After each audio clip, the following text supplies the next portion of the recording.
Reconciliação com os adversários. Reconciliai-vos o mais depressa possível com o vosso adversário, enquanto estáis a caminhos com ele, a fim de que ele não vos entregue ao juiz. O juiz não vos entregue ao ministro da Justiça e não sejais mandado para a prisão. Digo-vos, em verdade, que daí não saireis enquanto não houverdes pago o último centavo. São Mateus, capítulo 5, 25 e 26. Só esse pedacinho, né, Helena? É. Ok. Então, vamos fazer a nossa prece, vamos fechar os nossos olhos, nos concentrando, serenando as nossas mentes, tentando nos desligar das agitações que nos envolveram até então, para que possamos ir levando os nossos pensamentos, entrando em contato com o plano superior, com os benfeitores amigos, agradecendo a eles a proteção que nos oferecem neste dia, agradecendo a intuição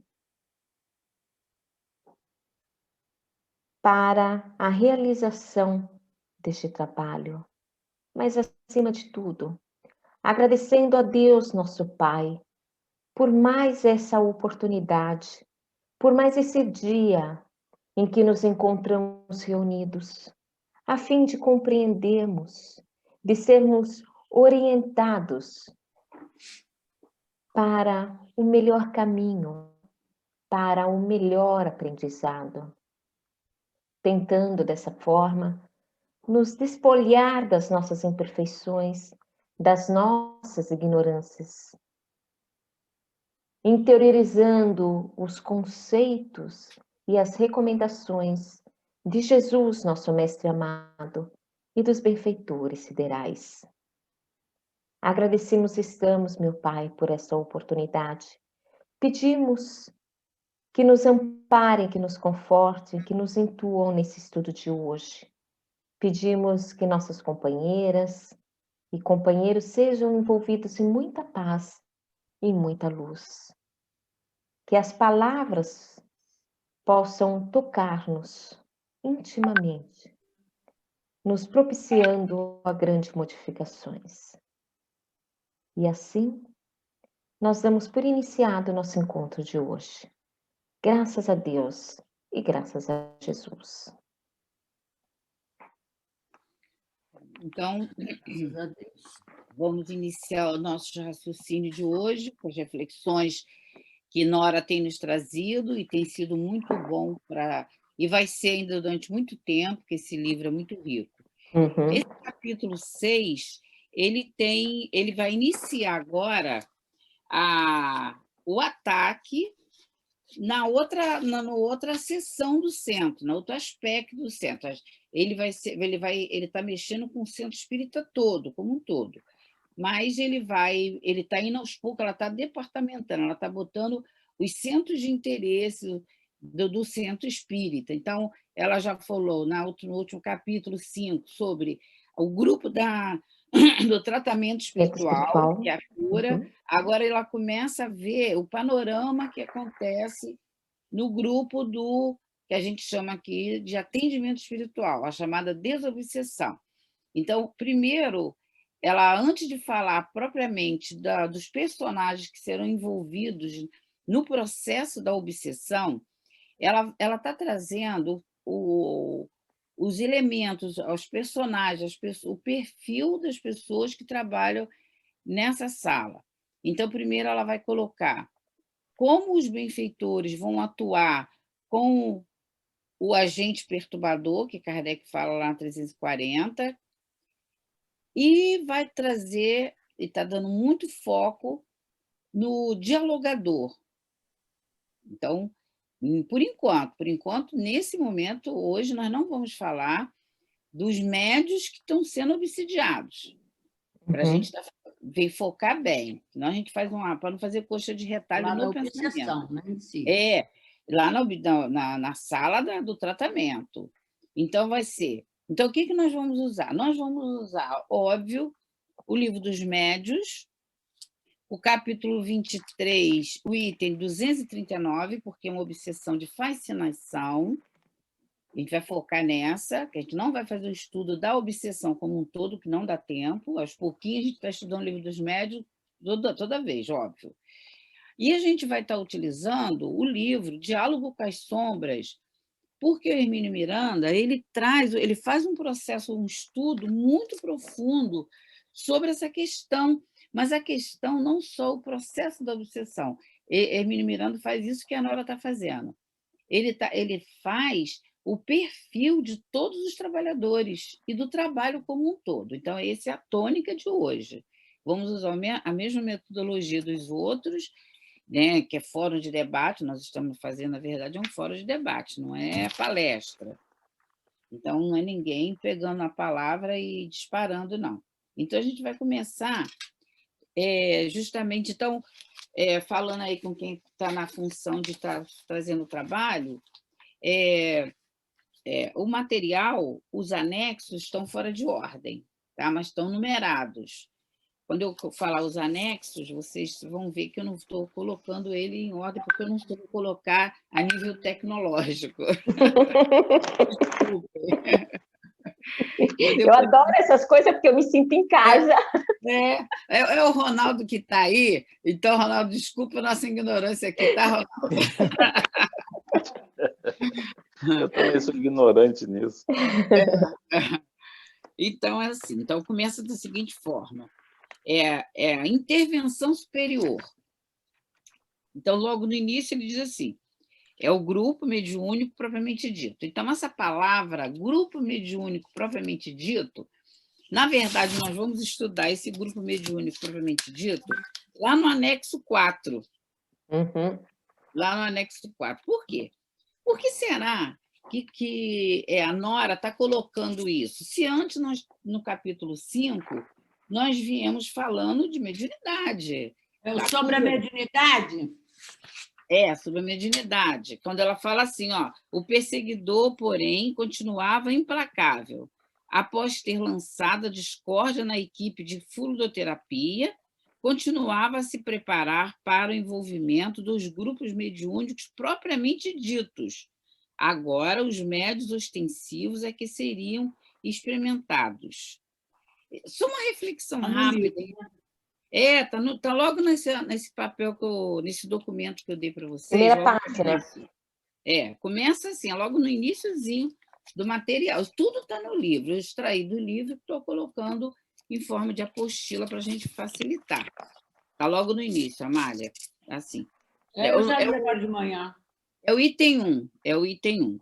Então, a pergunta para a gente ver... Agora, no nosso anexo, é o anexo 5, onde a gente traz um estudo rápido, óbvio, sobre o... 4 ou 5? 4. No anexo é o 4. Eu falei 5, desculpa. No anexo é o 4, tá? Falando rápido, a gente se confunde. Bom, então aqui, o que ela está querendo dizer com a gente quando ela fala que agora iremos na mediunidade propriamente dita, né? Então, ela está querendo dizer, segundo as nossas reflexões, ela está falando o que é mediunidade e o que é o mediunismo. Tem diferença em relação a isso. É isso que a gente justamente vai ver aqui rapidinho, né? Então, o que a gente está aprendendo durante esses anos todos? Que existe a parte do médium, qual é o papel do médium. Esse papel do médium, Kardec traz para a gente essa questão do papel do médium, lá na questão 225 do Livro dos Médiuns. Ele trata disso, ele traz essa questão para a gente. Qual é a parte dele? O que ele colabora nessa parte? Então, ele vem trazendo, ele vem mostrando que esse papel do médium está aqui, na 225, ele diz o seguinte, que vai sempre ser usado pela questão do pensamento. A questão do papel do médium, 225 do Livro dos Médiuns. qualquer que seja a natureza, independente da natureza do fenômeno mediúnico, nossos pensamentos não necessitam de vestimenta. Então, o papel do médium não precisa de nada que seja exterior. Isso é muito importante. Nada que seja exterior. Por quê? A doutrina espírita, a filosofia espírita, ela não foi composta em cima de sincretismo nem cultural nem religioso. Esse é o grande revelação da mediunidade após Kardec. Então, a mediunidade antes de Kardec, ela era, ou o médium era bruxo, ou era santificado. Está lá Joana d'Arc queimada, está lá Rasputin dominando o mundo, a Rússia. E os santos todos, já te dou a palavra, e os santos todos eram médios. Se fosse da igreja, virava santo. Aqui, Kardec está trazendo para a gente uma outra questão. Ele vem dizendo, esse papel do médium, ele está no pensamento dele, nas ideias dele, que ele não mais no sincretismo. O que é o médium? O médium não é um sacerdote, o médium não tem hierarquia, o médium, na casa espírita, não se usa os títulos do mundo para o médium. Então, é uma outra questão, é a questão de como ele pensa. E aí que entra a questão da fascinação, que está lá na 239, na obsessão de fascinação. Então, o que Kardec passa para a gente? Aonde que você está? Na 239, sobre Livro dos Médios, de fascinação. Aí eu estou trazendo uma... Espera aí, só um instante. Eu estou trazendo um link de Kardec, quando ele vem trazer para a gente definir essa influência, o fenômeno em si da doença seríssima que é a obsessão. Na de fascinação, que é essa característica que a gente vai estudar hoje, ele diz assim: a fascinação apresenta consequências muito graves, muito mais graves. É uma ilusão, olha a característica da fascinação, é uma ilusão produzida pela ação direta do espírito sobre o pensamento do médium. E que, aí essa influência direta do espírito sobre o pensamento do médium, e que paralisa de alguma forma seu raciocínio relativamente às comunicações. O médium fascinado não acredita, olha que coisa séria, o médium fascinado não acredita estar sendo enganado. O espírito possui a arte não é comum, a arte de inspirar-lhe uma confiança cega, que o impede de ver a fraude e de compreender o absurdo. Aí ele segue. Tá? Então, qual é a tônica nessa questão? Por isso, quando ela vem trazendo que é a mediunidade propriamente dita, porque a cura, no processo da cura, nem sempre precisa do espírito. Os magnetizadores, por exemplo, não precisam do espírito. Você pode doar fluido para... O que é o médio de cura, na verdade? O médio de cura, na verdade, é o médio de efeitos físicos. Só não significa dizer que todo médio de efeito físico seja médio de cura. Mas quando ele começa a qualificar aquele fluido, a irradiação do fluido dele, quando ele começa a qualificar, quando ele começa a desejar que o outro se cure, ele atrai um espírito bom, porque os espíritos se atraem, esse é o papel do médium, ele emite pensamentos o tempo inteiro, ele doa esse fluido, por isso que Mesmer descobriu que não só os minerais tinham a capacidade de irradiar, de fazer um campo eletromagnético, aí ele vem explicando tudo lá da célula, do spin, a André Luiz também explica o que é o fluido magnético, tem diferença de fluido magnético e magnetismo em si, Então, o fluido magnético é eliminado pelos 2 elétrons quando tem, através de fricção ou movimento, os 2 elétrons no núcleo do átomo, eles fazem um giro, aí eles eliminam o fluido chamado de spin. Então, todas as células fazendo isso geram um campo eletromagnético. A emanação desse fluido, ele precisa ser qualificado. Quando qualifica isso, com um sentimento de desejo de bom pelo outro, curar o outro, aí você doa energia. Então, o médium é aquele que tem abundância de fluido, com qualidade. Sendo que você pode fazer isso sem espírito, tá claro que pode. Só que, para ter qualidade e o médium e a pessoa não se desgastar muito, os espíritos bondosos, aí eles vêm, aí quem faz a manipulação desse fluido do médium com o fluido do espírito, são os espíritos. O médium só doa, só doa. Por isso que ele pode ser anímico. Quando tem a fluido do médium com a presença dos espíritos, vira mediunidade, vira anímico mediúnico, medianímico, aí a gente chama medianímico, material do médium com material do espírito. Só isso aí é só para a gente estar... Helena, eu vou dar a palavra para você.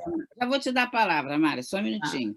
Isso aqui a gente já vai avançar, era só para dar essa introdução, por que ela faz essa diferença. Que no outro caso, que é esse que a gente vai estudar agora, já não é isso, já é uma outra questão, já é uma questão mais ostensivo. Aí depois a gente vai estudar também no livro no Invisível, quando o Leon Denis vai estudar sobre a incorporação, mas não vai ser nesse capítulo hoje a incorporação, não, vai ser depois. Aí Kardec não falou a palavra incorporação, mas Leon Denis estudou no livro do Invisível sobre a incorporação plena. Amália, fala, querida.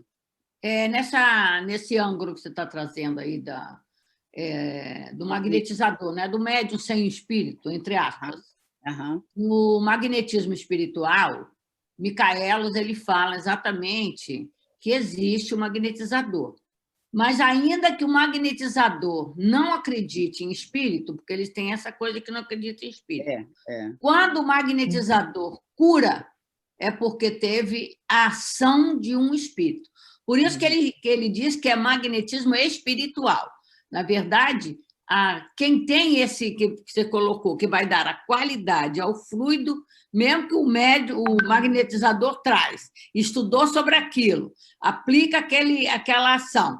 Quando ele aplica e dá certo, ele tem que ter o sentimento, e quando ele vai realmente colocar a sua vontade, o seu desejo de curar a pessoa, aí vem a intervenção dos benfeitores, do espírito verdadeiramente que cura.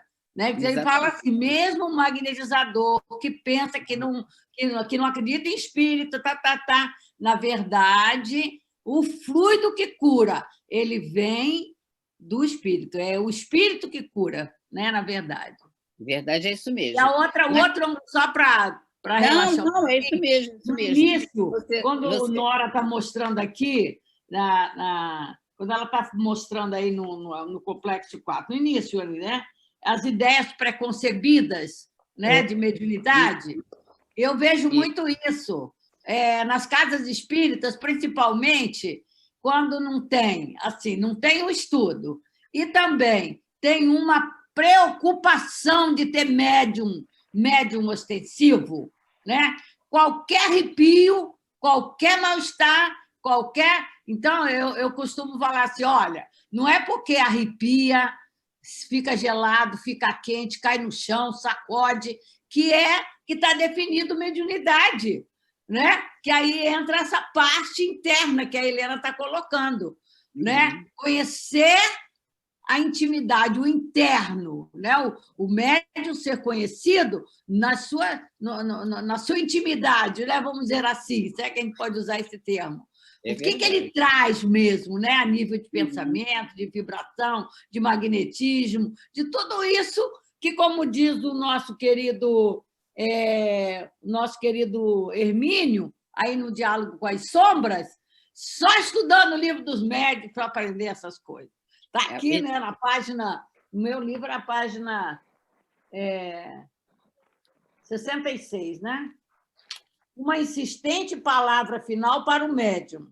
Estude, leia, faça perguntas, discuta os diferentes aspectos e problemas da mediunidade com quem demonstre ter experiência, quer dizer, buscar, né? Aí ele coloca: o livro dos médiuns deve ser leitura e releitura constante.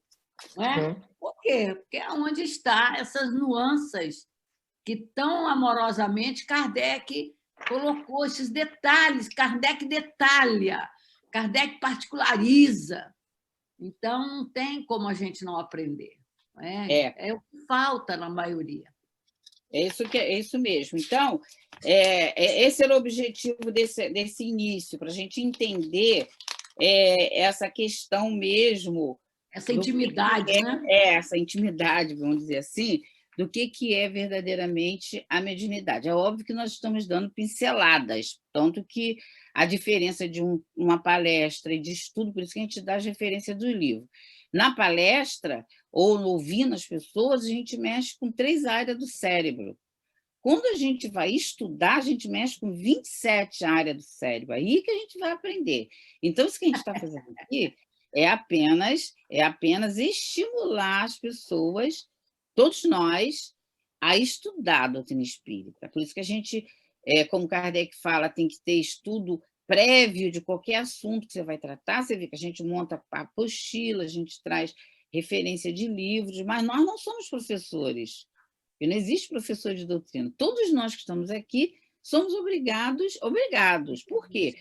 Se a gente se diz espírita, uma coisa é você ser espírita de frequentar uma casa espírita. Agora, quando você começa a querer mesmo, a sentir a doutrina, você precisa entender que a doutrina espírita ela é uma filosofia científica. Científica no momento que tudo que você falar, você tem que estar provado. Porque se você falar alguma coisa que você não saiba, não é ciência. E se não é ciência, não é a doutrina espírita, porque a doutrina espírita ela é baseada em fatos. A doutrina espírita ela é toda ela de pesquisa.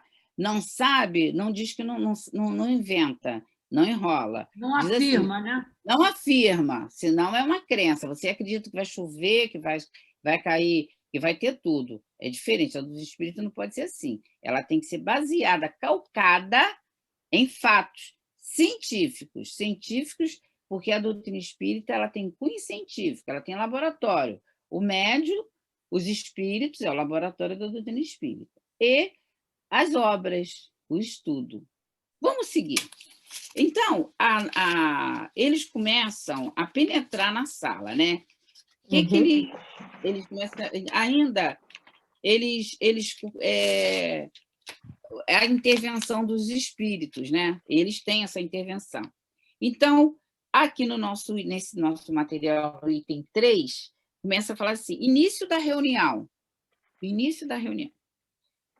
A reunião começou rigorosamente no horário previsto.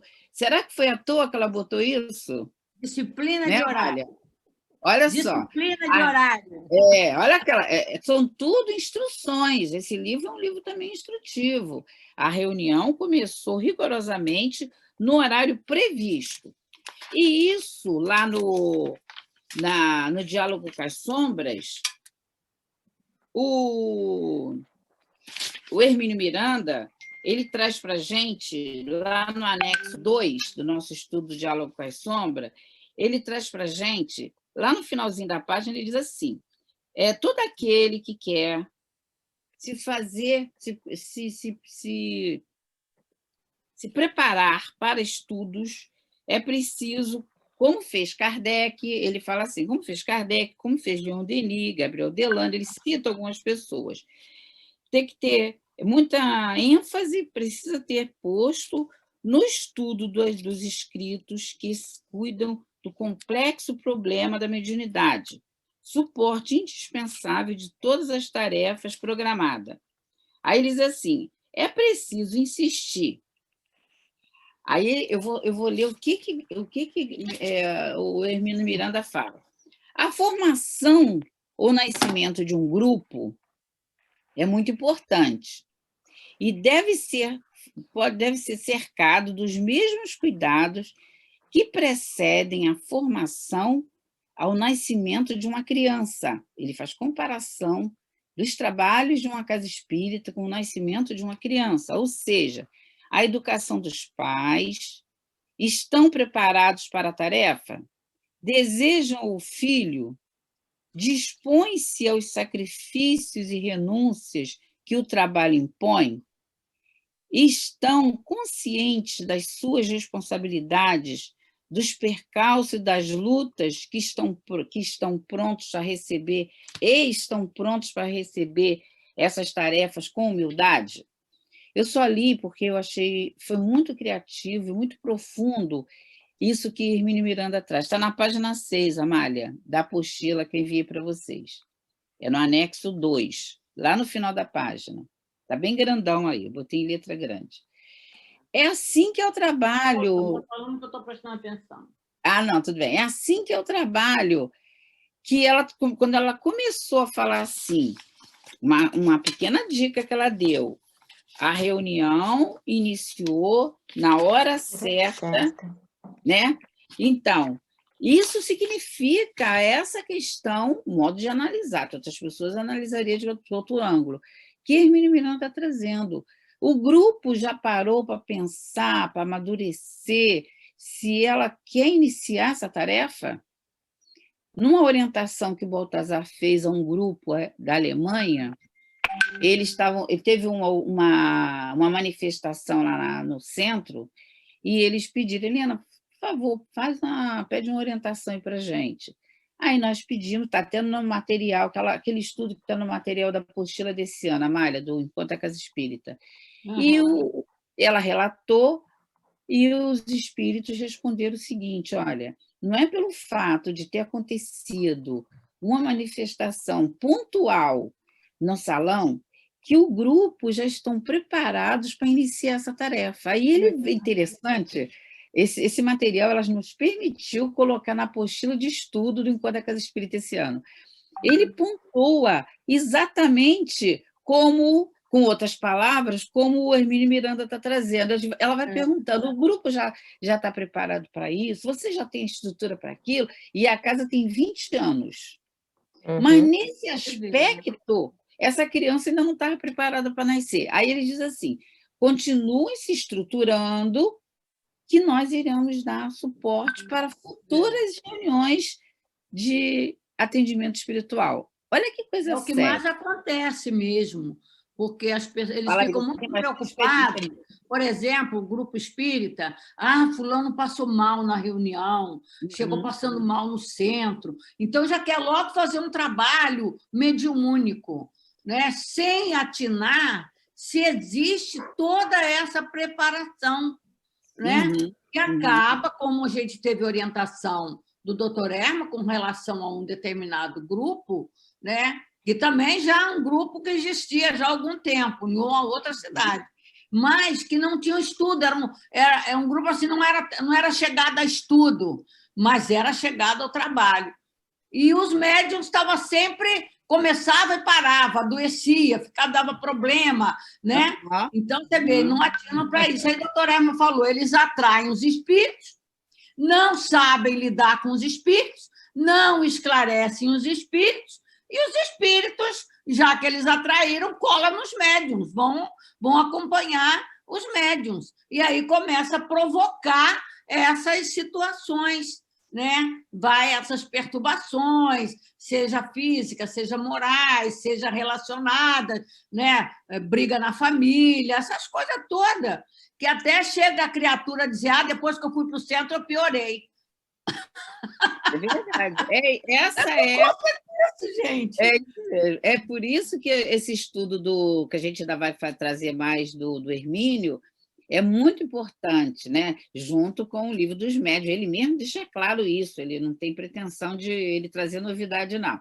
Então, vamos seguir, eu vou pedir a Ruth Deixa eu só fazer um intervento aqui, que o Ronaldo dividiu com a gente, né, a respeito da mediunidade curadora, né, das ideias preconcebidas. Kardec trata isso na Revista Espírita de maio de 1865, para a gente já marcar também como fonte. Marca aí, isso, para estarmos, né, obrigada, viu, Ronaldo?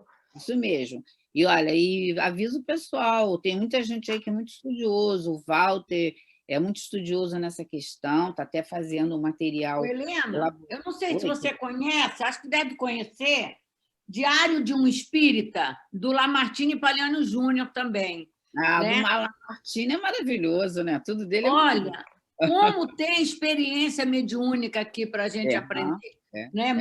Um trabalho muito especial também, né, que ele traz. Levanta mais o livro para as pessoas verem, Amália. Levanta mais ele. Isso, aqui, ó. Esse livro é fabuloso, esse livro. Isso mesmo, nem me lembrei dele. Né? Tem muita coisa boa mesmo para a gente aprender. Tá. Ô, Ruth,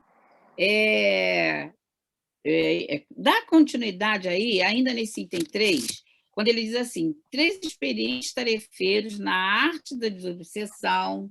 Onde que você está? Fala aí pra gente. Está no 3. No item 3, início da reunião. Como está? 3 experientes tarefeiros na arte de desobsessão foram convidados para fortalecer o medianeiro, ajudando a conter os possíveis excessos do socorrido. Você quer que eu comente essa frase ou quer o resto? Pode comentar. Porque, olha só esse pedacinho aqui já dá uma palestra inteira. Já, O que acontece? Levava a aula toda. Levando em consideração tudo isso que a Amália já falou e a Fátima já falou, o serviço, o trabalho que a gente faz na desobsessão, que no caso é o atendimento espiritual, é um trabalho, na minha concepção, do melhor esforço que o médium pode fazer. Só que esse trabalho, especificamente, é um trabalho que a gente tem que ter uma concentração muito grande.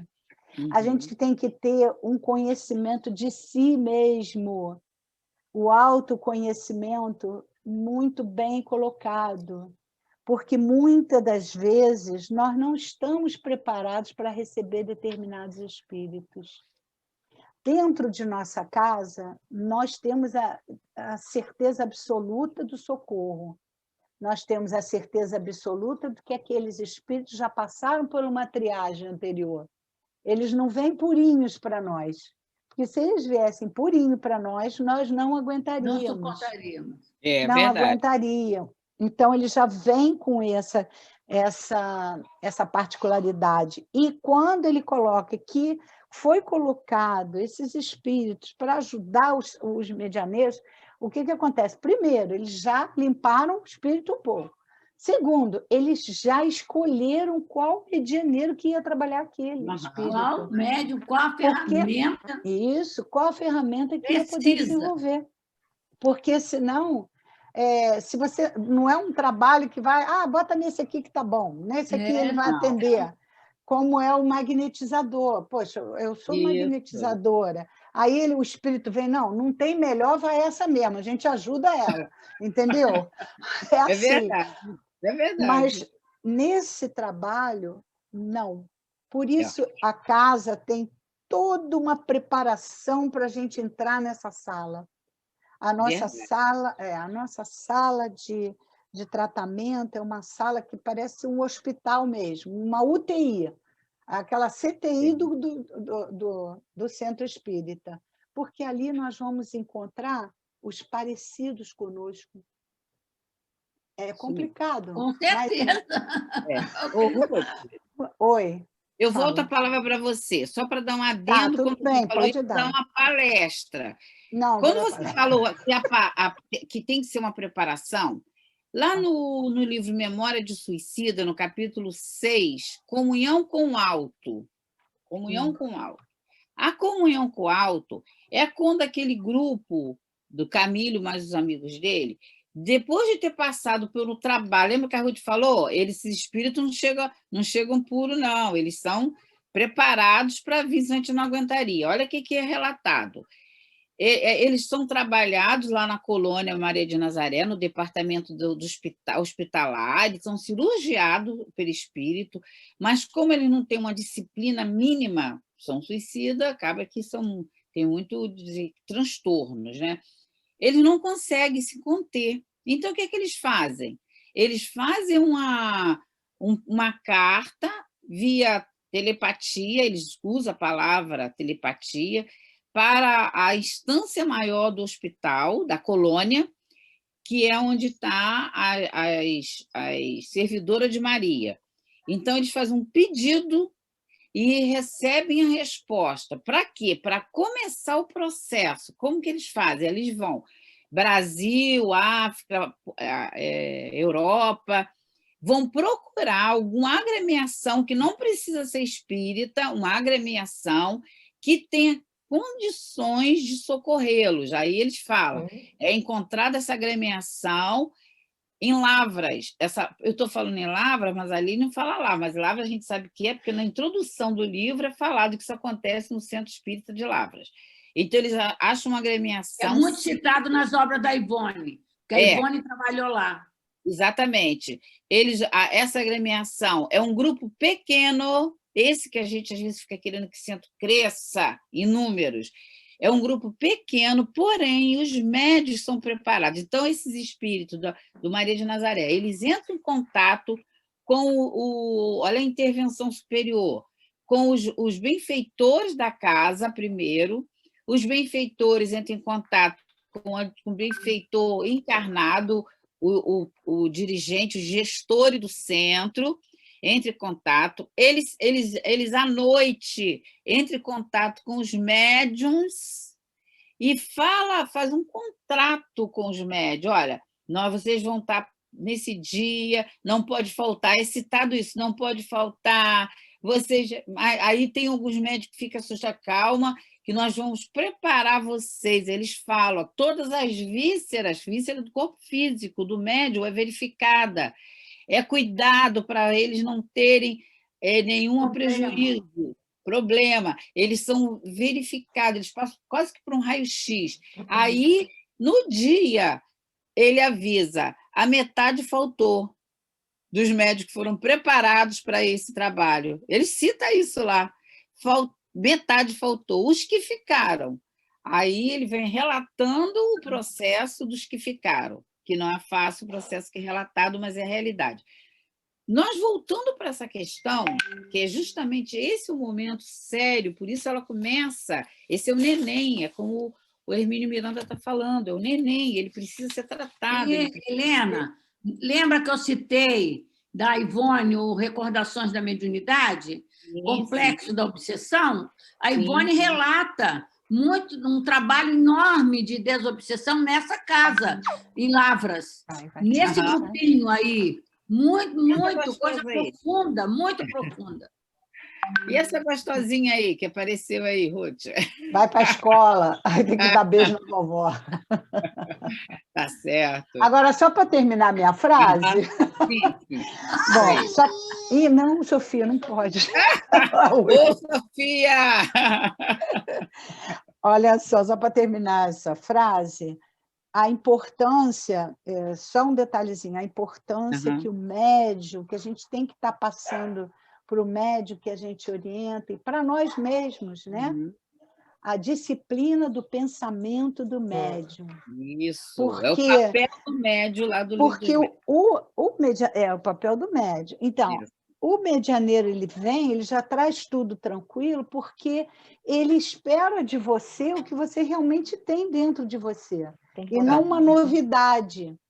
Porque muitas das vezes nós entramos no trabalho, aí dizemos assim, hoje eu não estou bem. Então a gente reza, senta, equilibra, bota pensamentos em coisas boas. Porque o que acontece? Você é preparado para ter disciplina no trabalho. Esse é um tipo do trabalho que não dá para fazer sem disciplina. Olha, então, nessa frasezinha aqui, diz tudo. Tanto eles têm essa disciplina de nos ajudar, trazendo o de acordo, trazendo mais flexível, como nós também temos que responder. Não é um trabalho que só os espíritos podem fazer, precisam fazer e esperam de nós. Agora, com um detalhe, se eles quiserem fazer sozinhos, eles fazem. Ah, com certeza. Olha, então, eles não precisam tanto da gente assim. Então, não é um trabalho de elite, tipo, eu faço, eu aconteço. Dificilmente você vai entrar numa situação como a Marta lá entrou, de eu vou ser a melhor da desobsessão. Não existe isso. Não tem como. Não é só isso, Fátima, vai embora. Outra obra que eu acho que vocês devem anotar, Milena, esse livro aqui, tratando-se do excelente. Do processo, do mecanismo da desobsessão. Agora eu estou falando da administração do trabalho. É esse livro aqui. Por quê? André Luiz, ele vai dando passo a passo, ele vai estudando itens que são necessários, mas itens comportamental. A organização, né, de todo o processo. Isso, a organização, porque a gente a gente não pode achar que as coisas são feitas de forma mística, tipo, os espíritos vão resolver. Não se preocupa que você pode chegar aqui com a cabeça do jeito que você quiser, que os espíritos superam tudo. Não. Tanto que o primeiro item, preparo para a reunião. Despertar. Não vou falar dos outros, porque é só para estar anotando, para a gente estar seguindo com isso. Então, a gente vai lá para o item, esse item 3, que é a reunião em si, a gente avança no item 4, está aí na apostila, o item 4. Agora a gente vai falar do diálogo. Assim, Helena, o que era importante falar nessa frase que a Ruth leu? Né?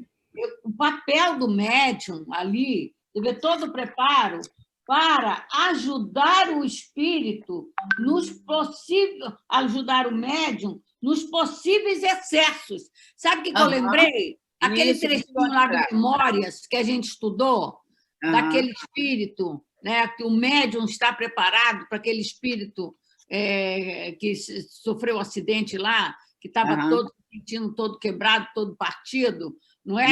Então, aquele desespero do espírito, o médium ele tem que estar preparado para isso, né? Para isso. Então, você vê, a espiritualidade está atenta a fortalecer o medianeiro, o médium, para o médium segurar as pontas, numa linguagem mais nossa parte comum, né? Segurar as pontas, para poder o espírito ser tratado. Olha que responsabilidade, né? Muita responsabilidade. Por isso que eu trouxe a questão do papel do médium. O que é segurar as pontas? O papel do médium. Essa questão do papel do médium, gente, que é 225 do capítulo 19, é isso tudo aqui, porque é longo, mas a tônica é isso, é Kardec falando, olha, cabe ao médium ele ter autocontrole do sentimento e do pensamento. Esse é o papel dele, entendeu? Porque o processo todo foi preparado antes dele chegar. E ele é preparado antes, está lá no Memória, eu falei, ele é levado, nós somos levados. Quando chega, para quem tem 2 dias antes, os espíritos já começam a preparar. Tudo que vai envolver é especialíssimo. Fluido específico. Sabe aquelas problemáticas que todos nós temos? Eles não vão tirar as problemáticas da nossa vida, mas eles vão dar força. Evangelho segundo o Espiritismo, capítulo 27, tem 7. Vai dar força, coragem e vai permitir bons espíritos nos intuindo para a gente esquecer o problema. Deixa o problema um pouquinho na gaveta, vai trabalhar, depois você volta e continua com o problema. E isso, durante muitas vezes, 40 anos, 50 anos, é que a gente tem visto aí, que já vai à labuta, graças a Deus, de muitos médios, que a gente está aí no nosso grupo, de todos os centros espíritas do planeta, e já vai lá para os seus 20, 30 e os que estão iniciando. Enfim. Então, Helena, só um pouquinho. Por exemplo, médium, isso acontece muito, né? Muito. O médium está passando mal lá em casa, eu estou passando mal, não vou para o trabalho. às vezes, esse passando mal dele já é aquela ligação antecipada, né? Para o tratamento. Por isso que é muito da equipe. Esse item que a Amália trouxe é importantíssimo. O passar mal não é passar mal, é a natureza do trabalho. Ninguém reencarna como médico de incorporação. Se não, olha, missionário nós não somos, com certeza. Que não seja, né, com débito com a lei. Inclusive, é a misericórdia divina para nós podermos, muitas das vezes, suportar aqueles grandes desvios da lei que nós fizemos. Mas não vamos entrar por aí, não, que senão a gente vai muito longe. Mas então vamos dar continuidade. A continuidade é o seguinte, lá no item 4. Vamos falar agora do dialogador. Esse espírito, o obsessor já está ali dentro, já está acomodado, os benfeitores já estão cuidando dele. Aí agora vamos ver o papel do dialogador, que também pode se chamar doutrinador. Mas diálogo com as sombras, exatamente. A gente vai voltar lá no diálogo com a sombra. Então, o dialogador, aí no item 4. Eis que te pedimos com amor sincero. Essa é a palavra, como começou o dialogador conversar com o obsessor, que tem o nome de Gonçalves. Ele tem nome aqui. O dialogador começa assim. Eis que te pedimos com amor sincero. Aí, a petição do dialogador, Gonçalves estava assombrado. Aí é o personagem, Gonçalves, incorporado. Gonçalves estava assombrado, sentia-se usado pelos comparsas. O que ele está querendo dizer aqui? Calma, meu amigo, disse o dialogador, imprimindo as palavras afabilidade e doçura. O nome de Jesus representa a sublime bondade, o amor verdadeiro, aquele amor que há de muito tempo deixou de sentir, que você, né, falando para ele, deixou de sentir. A amizade verdadeira que não solicita retribuições, o abraço afetuoso de alguém que nos ama. Lembra-se, entregando-se à prática do mal. Oi, querida, bom dia.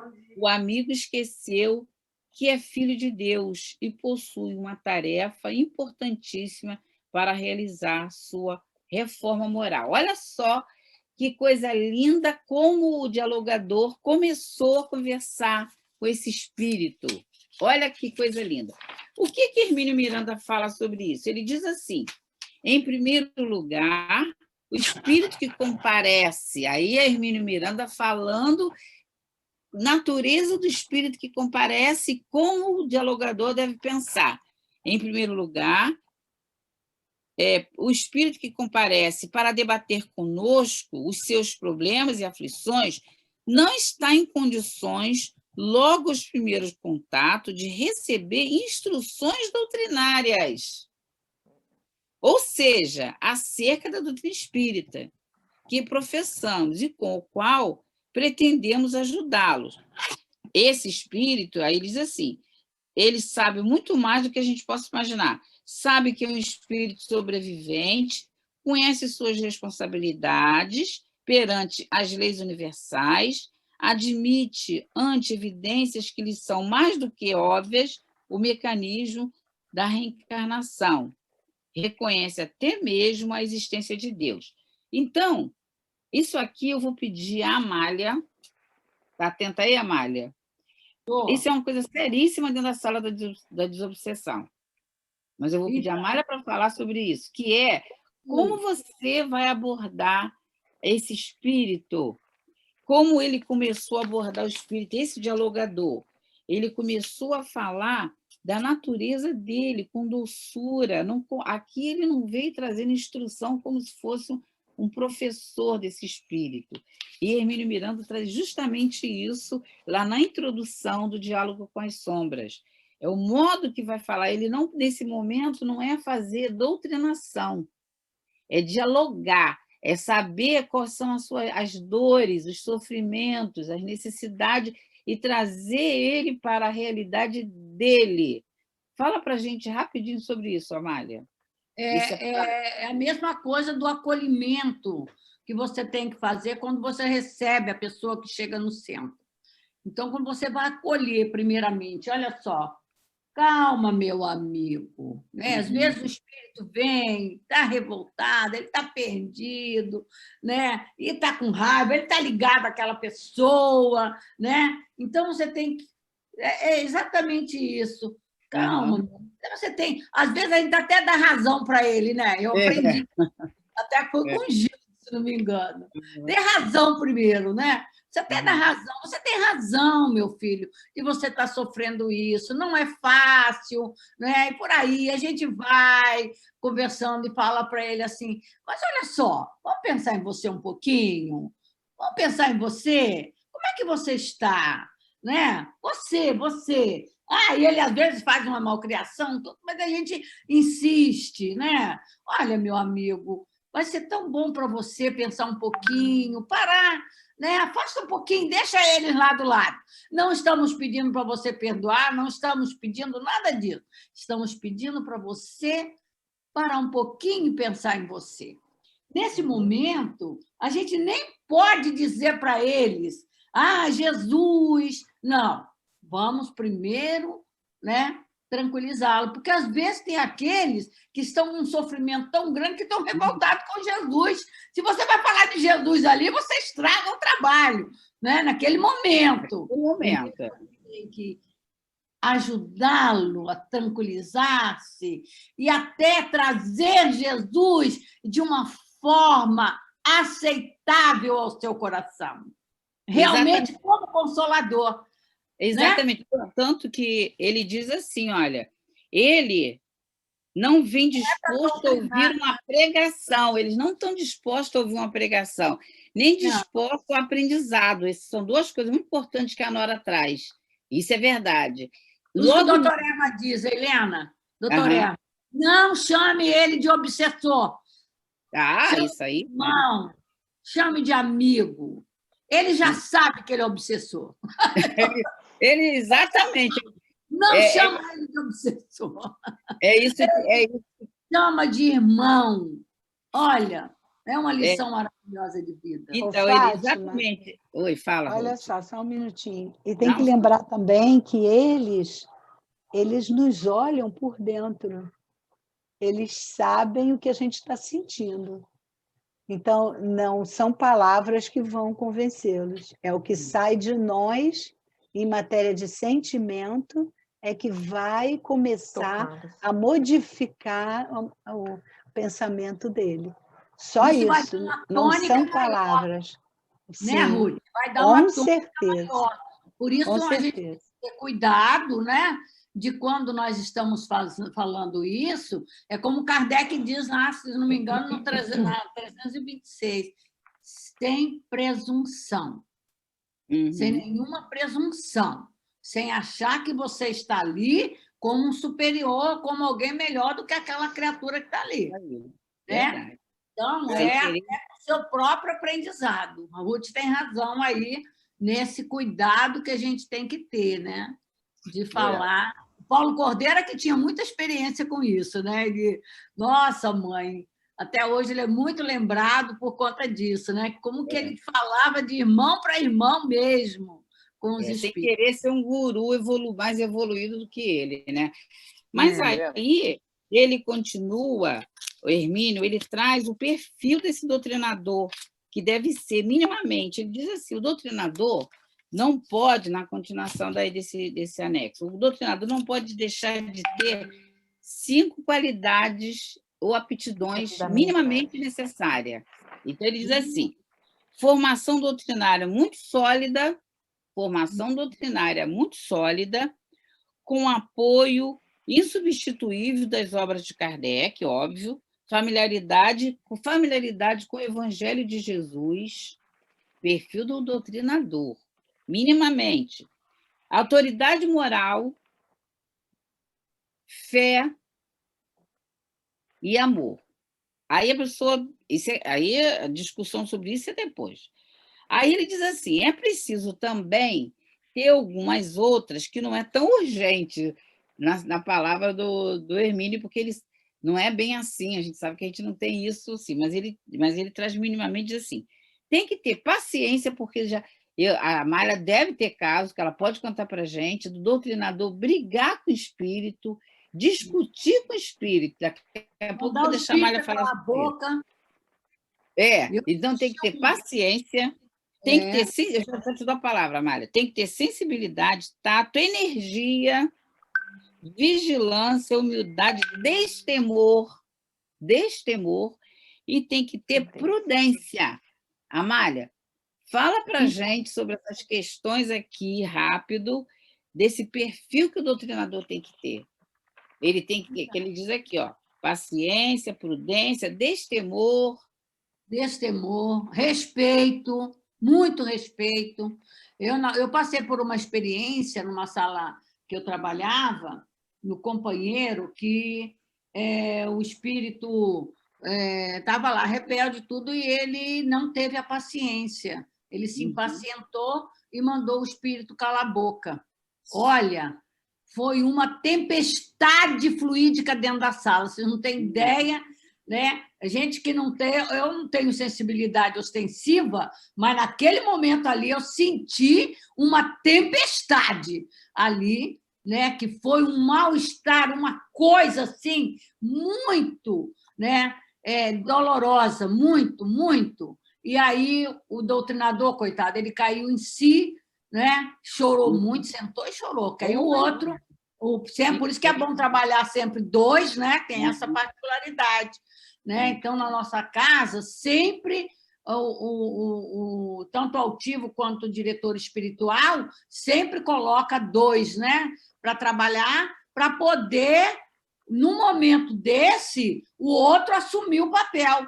Então, foi o nosso companheiro, que até já desencarnou, assumiu ali o momento, né? Para tranquilizar o espírito. Não é fácil fazer isso, não. Né? Não. Quando você... Então, você é impaciência. Um outro momento, o doutrinador fala para o espírito, olha só, fica aí na tua, porque você já está numa pior. Gente, isso é coisa absurda de você ouvir numa casa espírita organizada como a nossa.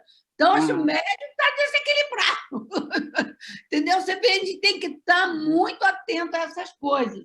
Né? A tolerância, a paciência. Gente, e outra coisa, isso é um aprendizado para nós. Você tanto vai se esforçar para você desenvolver essas virtudes que daqui a pouco, você vai se ver lidando assim com o encarnado difícil. É um aprendizado para a nossa vida, muito grande, né? Se você se esforça. E aqui, realmente, como a Helena pontuou aí, todas essas virtudes, vamos dizer assim, são necessárias. Não é que a gente é perfeito, nós não somos perfeitos.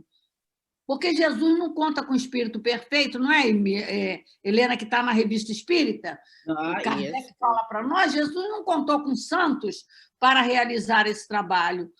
Por isso que nós, apesar das nossas imperfeições, nesse momento, se eu estou ali como trabalhador, né, eu tenho que estar muito atento a essa preparação. Eu não posso achar que eu sou o bonzão na história. Né? E aproveitar, como eu já disse, conforme a gente vai lidando com eles, que a gente não está vendo, isso é muito importante. Quando você vê, né? Você vai ver a expressão do rosto da pessoa, não é? E é um momento muito especial para o aprendizado do médium, porque ele vai realmente se esforçar de trabalhar uma virtude nele. É essa da fé. Obrigada, Mária. Quando ele fala aqui na fé, o Diálogo com a Sombra, esse livro, a gente está trabalhando muito Diálogo com a Sombra hoje, né, Milena? Ele fala... é o livro mais rico que tem, um dos mais ricos, né? Exatamente. O que é a fé? Como é que o dialogador pode entender o que é fé? Mas aí ele traz a fé segundo São Paulo, que vale a pena a gente dar uma refletida sobre isso. Ele diz assim, Então, o doutrinador precisa ainda ser uma criatura de fé viva, mas a fé, segundo Kardec, tem que ser sincera, convicta, lógica, plenamente suportada pela razão, mas sem se deixar contaminar pela frieza do racionalismo estéril e vazio. Ele vem trazendo isso é muito importante. Espiritualidade. Essa fé também, saber que a espiritualidade está ali, eu tenho que ter certeza disso, né? Que é a minha fé, minha certeza de que eu não estou sozinha, que a espiritualidade está ali, porque o trabalho é dela. Aí, dentro disso que a Amália está falando, vem a fé segundo São Paulo, lá no capítulo 11 dos Hebreus. Olha que coisa linda que eu vou ler. Segundo Hebreus, bem de acordo com o que a Amália está falando. Olha o que ele fala. Segundo São Paulo, em Hebreus, capítulo 11, a fé, olha só, a fé era o suporte das realidades que o conhecimento ainda não atingira.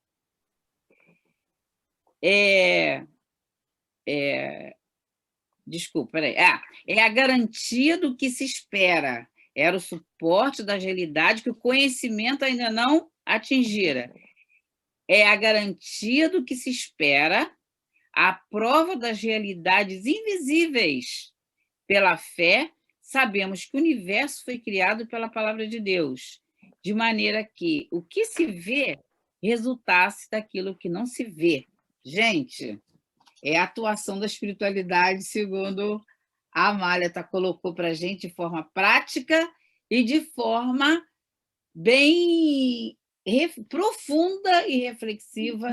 Paulo de Tarso traz para a gente como que se deve. Olha que coisa séria! É a garantia daquilo que não se vê, mas que se tem certeza que existe. Aqui, minhas palavras. E ainda em Kardec, a fé inabalável só que pode encarar frente a frente a razão, em todas as épocas da humanidade. Por isso que nossa doutrina é uma doutrina científica. Então, raciocinada, esse é o perfil do que tem que ser o dialogador. Aí a gente volta... Até com meus filhos, eu sempre fui assim. Mamãe, isso assim. Vamos pensar? Vamos raciocinar? Vamos refletir? Ô, mãe, eu queria a sua opinião. Aí eu falei, olha, a minha opinião está agora sendo apoiada na opinião que eu estou aprendendo na doutrina espírita. Vamos lá, o que a doutrina espírita ensina a gente? Né? Assim que a gente foi passando para eles, né? Que eu, graças a Deus, hoje tenho a felicidade de ver meus filhos todos voltados, né? Para a doutrina, para o trabalho, né? Na casa espírita, graças a Deus. Né? E teve uma delas na adolescência que falou para mim assim, ó, para você tudo é espiritismo, você não sabe enxergar outra doutrina, você não sabe enxergar outra religião? Eu falei, sei. Eu falo para ela, olha só, eu respeito todas elas, mas se você trouxer para mim uma que vai trazer coisa melhor do que a doutrina espírita, eu vou parar e vou refletir, vou aceitar isso aí. Mas tem que ser melhor, porque para ser igual, eu já tenho a doutrina espírita. Isso aí. Vamos lá. Então, para a gente estar fechando, que o nosso tempo já está se acabando, temos 5 minutos, é isso aí. 5 minutos. Então, em 5 minutos, a gente vai fechar o seguinte. Com todo esse processo do dialogador, com esse perfil que a gente viu qual é e deve ser o perfil, porque se não tivesse perfil, não tem condição de ser dialogador, tá, gente? Não pode ter essa democracia. Tem que se esforçar para conquistar isso, né, Helena? Tem que ter esforços para que um trabalho seja substancioso. Nós temos que ter essa consciência, né? Por isso que Kardec fala, todo estudo, todo trabalho mediúnico, espírita, tem que ter estudo prévio, para que não haja, para que você, vamos no caso do dialogador, esse estudo prévio, se ele não tiver estudo prévio ao longo dos anos, para que ele não tenha como Kardec fala, as inseparáveis inexperiência. inconveniências, né? Para evitar a indispensável inconveniência. Então, as inconveniências, eu estou querendo usar os termos de Kardec, porque é muito forte. Ele diz, se não tiver estudo, as consequências são certas, por causa das inconveniências. Que inconveniências são essas? A gente não sabe, porque pode, de um determinado momento, em determinada hora, pegar a gente, como foi o caso do Gonçalves, para a gente estar encerrando. O Gonçalves estava ali cheio dele mesmo, cheio do interesse pessoal e do orgulho da personalidade. O que ele encontrou pela frente? O amor, que o envolveu com fluidos. Ele não conhecia sobre fluidos, ele era também obsidiado pelo chefe dele, Júlio César. Quando ele foi colocado pelo dialogador e mostrou para ele o perfil. Qual era o perfil dele? A fuga. Está lá no capítulo 3, o campo de trabalho do Diálogo com as Sombras. Essa doutrina, ele diz assim, da obsessão, é a doutrina da fuga, faz com que o espírito fuja do seu passado. Quando ele foge do seu passado e vai fazer esse esquecimento do passado, da origem da sua verdadeira dor, que a verdadeira dor ele não enxerga. Ele bota essa fuga num processo de perseguição da dor do outro, mas a dor do outro tem uma ressonância com a dor dele. Então, todas as vezes que alguém vai perseguir alguém, seja obsessor de encarnado para encarnado, existe obsessão. Encarnado para encarnado, desencarnado para encarnado para desencarnado, não importa, é a doutrina da fuga, como traz para a gente, sempre você vai fugir de você mesmo, do seu passado. Por quê? Não existe algoz nem vítima. É um em contato com o outro. Esse que hoje você está perseguindo, diz para a gente aqui. Aí foi quando o dialogador foi mostrando para ele todos essa doutrina do Cristo, a doutrina da leitura que nós fizemos hoje do capítulo 10º, da necessidade de perdoar. Perdoa o seu adversário, porque senão ele vai te entregar para o oficial de justiça, o oficial de justiça vai te entregar para o juiz e você vai estar preso em cadeia. Por isso que Gonçalves estava preso em cadeia por César, porque ele, no passado, ele agrediu, ele feriu, só que ele esqueceu. Ele esqueceu da origem da sua verdadeira dor. Ele sente força em si mesmo para perseguir aquele que o feriu. Quando ele esquece da origem dele, ele fica fortalecido na personalidade, no egoísmo. Aí ele tem que ter alguém para ele agredir. É o processo do algoz com a vítima. Por isso a necessidade do perdão. Por isso que existe o perseguidor simplesmente mal, né? Que ele não está não é nada pessoal, mas ele está tão voltado, né? Tão revoltado, que ele ataca qualquer um, né? Até a ideia, né? Como a gente viu a questão da perseguição ao Cristo, a perseguição ao bem, a perseguição ao espiritismo, né? São almas muito doentes, muito nessa condição que a Helena...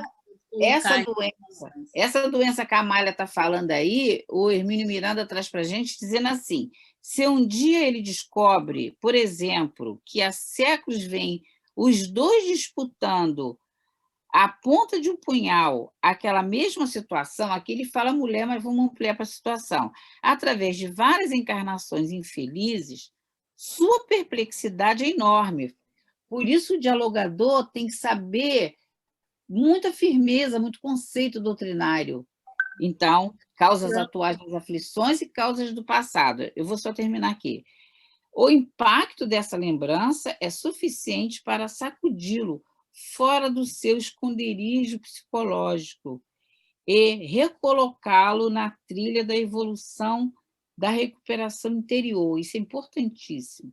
De outras vezes, nem isso basta. pois são muitos os que, através de uma longa e tenebrosa experiência espiritual, quase sempre no lado errado da vida, conhece bem o passado e, mesmo assim, prossegue na fria execução dos seus planos medonhos. Bom, mas, de qualquer jeito, essa é onde a gente está querendo chegar, nessa questão da doutrina da fuga. Quando a gente estava colocando ali que o doutrinador precisa ter pulso, ele não pode ter medo, na hora que esses obsessores que têm técnica e tática, eles começam a querer atingir o doutrinador.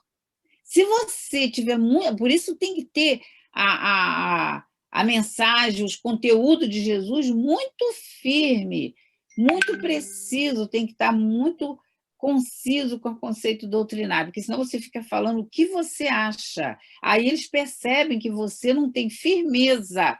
É muito comum, e a gente que faz direção de sala de desobsessão, a Amália, Patrícia que está ouvindo, muitos outros que estão aqui, que a gente não está podendo abrir para eles falarem, mas eles estão refletindo junto com a gente. Muitas das vezes eles ficam querendo, eles orientar o dirigente. Se o dirigente não tiver firmeza, cai naquele magnetismo do espírito, e aí você quase que deixa aquele espírito da palavra de ordem da mesa. Então, você tem que ter firmeza e entender que, por mais que o espírito que seja ali esteja dizendo que ele é chefe disso, que ele comanda isso e aquilo, ninguém vai ali se não for um sofredor. Ninguém vai ali se não estiver precisando da palavra de Jesus e de Kardec. Vou passar a palavra. Infelizmente, a gente observa em certos companheiros, né? Mas ele, coitado, né? Ele diz que estava ajudando, que está lá protegendo. Não podemos entrar nessa. Como nenhum benfeitor vai ser levado na mesa mediúnica para ser doutrinário. Então, nós temos que estar muito atentos a isso, né? Porque eles são muito, vamos dizer, espertos, eles sabem, né? E outra coisa, ele, como a Ruth bem colocou, ele olha, ele conhece a gente, eles percebem. Então, se percebe um pouco de fraqueza em você, aí eles vão tentar mesmo derrubar. E é preciso estarmos atentos a isso. Às vezes, você tem que falar com força, com disciplina, né? Falar para o espírito, você precisa me ouvir. Você precisa me ouvir. Você já falou, então vai com aquele jogo de cintura, mas nesse momento você precisa ouvir também, né? E com segurança. Aí é o momento que você vai... Aí é o momento, sim, de passar conceitos doutrinários. Sim. Isso. Não como um guru. Olha, nós aqui que já conseguimos superar, não como um guru, que isso aí irrita eles e você fica fragilizado. Vamos, então, passar a palavra para a Milena, por causa da hora, né, Milena? Infelizmente, temos que encerrar, né? Mas é realmente muito bom essa parte do estudo, né? Ok, então, alguém gostaria de encerrar para a gente, fazer nossa prece de encerramento? Eu pediria para a Gláucia. Pode ser, Gláucia? Pode, sim. Milena, eu pensei na Gláucia, eu ia dizer para você. Nesse instante, então, vamos imaginar Jesus, nosso mestre querido, aqui conosco, nos abençoando, nos iluminando, clareando as nossas mentes, preparando-a para os próximos estudos, que nós consigamos refletir, pensar em todos os estudos que até agora nós fizemos. Vamos agradecer a espiritualidade amiga, que tanto tem contribuído, aberto as nossas mentes. Vamos agradecer aos nossos mentores, aos espíritos amigos que contribuem, animando, para que nós continuemos nesse processo de aprendizado. Agradecendo também aos amigos que estão aqui conosco, contribuindo com seus conhecimentos, dividindo conosco o material de tantos anos de estudo, experiência. Vamos pedir para cada um de nós que Jesus, que Deus nos ampare, nos estimule, para que nós continuemos firmes, vigilantes, na divulgação do verdadeiro Espiritismo, que nós consigamos nos colocar como espíritos cristãos, e que nós estejamos firmes na próxima semana, apoiados cada vez mais na exemplificação de Cristo. Que assim seja. Que assim seja. Graças a Deus. Ai, ai. Bom, Mais um esse dia. tempo vilão voa, né? É. Boa semana a todos, viu, gente? Fiquem com Deus. Vai sair. Tchau, gente. Boa semana para todo mundo. Tchau, querida. Beijo Tchau, a todos. todas. Boa Tchau. semana. Obrigada, boa semana. Bom dia a todos, ótima semana. Tchau. Assim seja. Uma boa Beijo, semana tchau. para todos.